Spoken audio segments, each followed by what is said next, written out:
This week we're going to talk about Hyperloop. Right, so the Hyperloop is an elevated air tube, which sounds really futuristic, and it is pretty much. The idea is that you can travel long distances in pretty short times. They're going to basically make thousands of small stations that are the size of like parking spaces. Right. And the cars can like lift up onto the roads. This is really exciting. I really like this. I think the film Minority Report, it looked amazing, and this kind of we're a step closer to that. And I think that's pretty fun.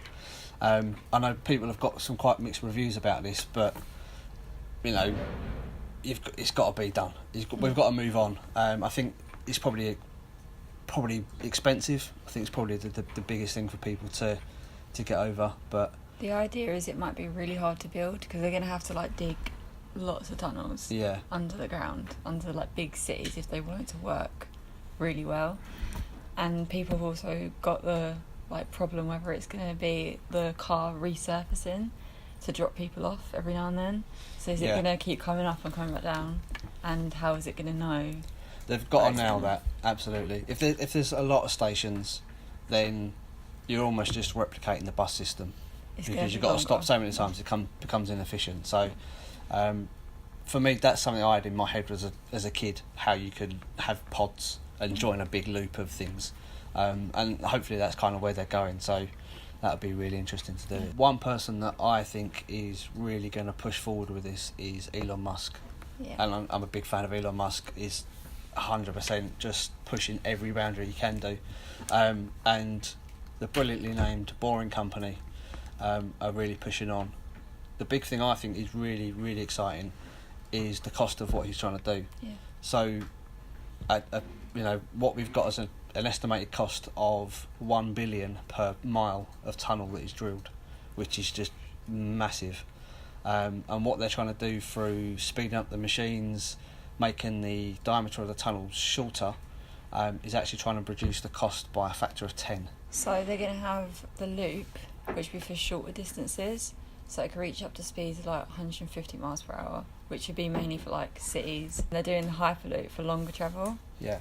And that could reach up to 600 miles per hour. Yeah. So the idea is you could go from San Francisco to LA in 30 minutes, which would normally be an hour and 40-minute flight. Yeah, massive. So especially with airport time as well. So that's a massive advance on travel. I think the big thing for me, and going back to Elon Musk with everything he does, is that it's solar powered, which sustainability wise is huge. It's the same with Tesla, Solar City.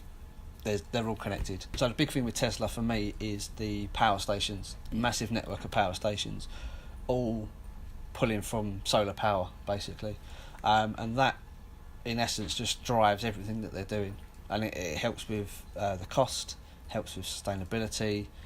It's just it's big picture stuff, and especially with Solar City as well. Bringing solar power to your house. Marry this up with Hyperloop and driving onto a track and being shot across the world at stupid speeds. Everyone's gonna get in on 100%. That's for me is big. There's a load of FAQs, a lot more information and photos and videos on boringcompany.com.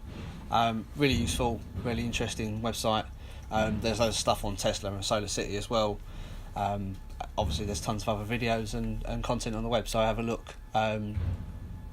Give us some comments, let us know what you think. Thanks.